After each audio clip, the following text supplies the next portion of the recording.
YSR Congress party కుటుంబ సభ్యులందరికీ చేతులెత్తి సవినయంగా నమస్కరిస్తా ఉన్నా. దయచేసి ఎవరు కూడా ఆవేశపడద్దండి.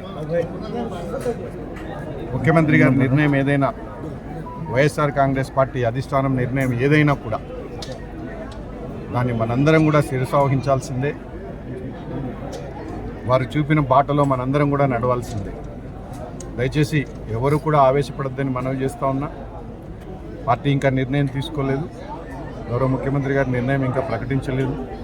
వారు ఏ నిర్ణయం తీసుకున్నా కూడా మనందరం కూడా దానికి కట్టుబడి ఉండాలా.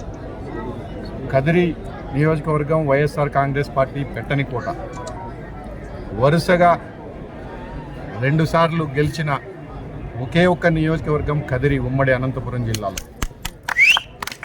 3వసారి హ్యాట్రిక్ కొట్టే అవకాశం కూడా ఉమ్మడి అనంతపురం జిల్లాలో హ్యాట్రిక్ కొట్టే అవకాశం ఉండే ఒకే ఒక కాన్స్టిట్యుయెన్సీ కదిరి నియోజకవర్గం. మరి ఇటువంటి కాన్స్టిట్యుయెన్సీలో ఖచ్చితంగా హ్యాట్రిక్ కొట్టే బాధ్యత మనందరిపైన ఉంది. దయచేసి ఎవరూ కూడా ఆవేశపడద్దండి. ముఖ్యమంత్రి గారు ఏ నిర్ణయం తీసుకున్నా కూడా అది పార్టీ కోసమే, మన కోసమే, మనందరం బాగుండాలనే నిర్ణయం తీసుకుంటారు.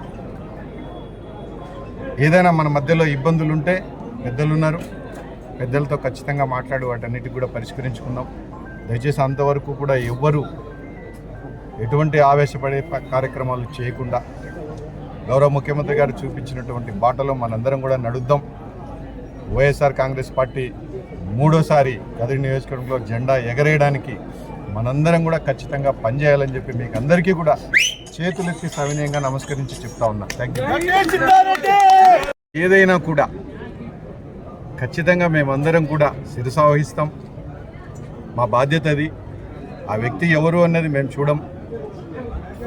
ప్రతి 175 నియోజకవర్గాల్లో పోటీ చేసే ప్రతి అభ్యర్థి కూడా ఒక జగన్మోహన్ రెడ్డిగానే మేము భావిస్తాం.